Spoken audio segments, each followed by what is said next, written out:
তিস্তা মহাপরিকল্পনা বাস্তবায়নে কারিগরি সহায়তা দিতে কোনো দেশ এগিয়ে এলে বাংলাদেশ তা গ্রহণ করবে।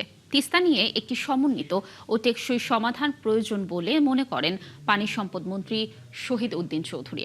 তিনি বলেন, ভারতের সঙ্গে সুসম্পর্ক বজায় রাখতে চায় সরকার, তবে সেটা হতে হবে দেশের স্বার্থেই। বুয়েটে তিস্তা নদীর টেকসই ব্যবস্থাপনা বিষয়ক সেমিনারে মন্ত্রী এসব কথা বলেন। মাহিলা ইসলামের রিপোর্ট।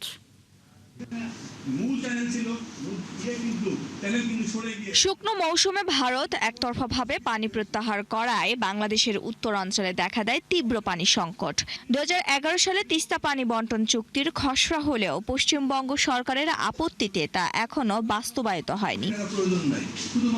তিস্তা সংকটের টেকসই সমাধানের ধারাবাহিক আলোচনার অংশ হিসেবে সোমবার বুয়েটে আয়োজিত তিস্তা নদীর টেকসই ব্যবস্থাপনা বিষয়ক সেমিনারে উঠে আসে নদী ব্যবস্থাপনার নানা সমস্যা ও সম্ভাবনার কথা।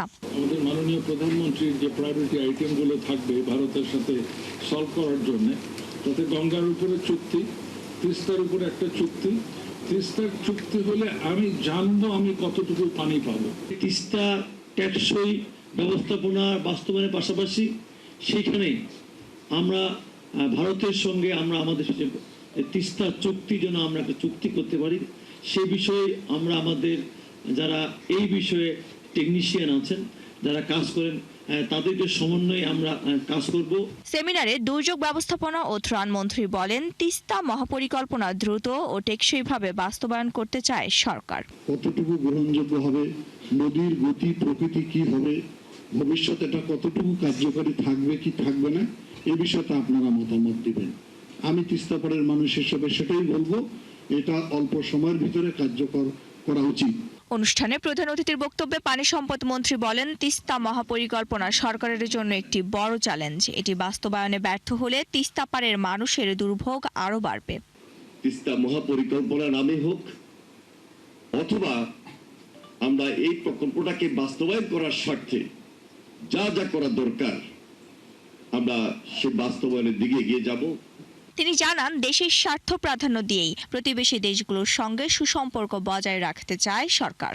বন্ধু দেশেই তো বন্ধু দেশের স্বার্থ রক্ষা করবে। আমাদের স্বার্থের প্রতি তারা নজর দিবেন,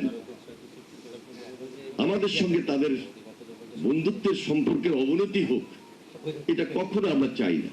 তিস্তা মহাপরিকল্পনা বাস্তবায়নের প্রয়োজনে টেকনিক্যাল সহায়তার জন্য অন্য দেশের সহযোগিতা নেয়ার কথাও জানান মন্ত্রী। কোন দেশও যদি আমাদেরকে এই সাপোর্ট, টেকনিক্যাল সাপোর্ট দেওয়ার জন্য এগিয়ে আসেন, অবশ্যই আমরা সেটাকে সাদরে গ্রহণ করব। মাহিলা ইসলাম, ৭১, ঢাকা।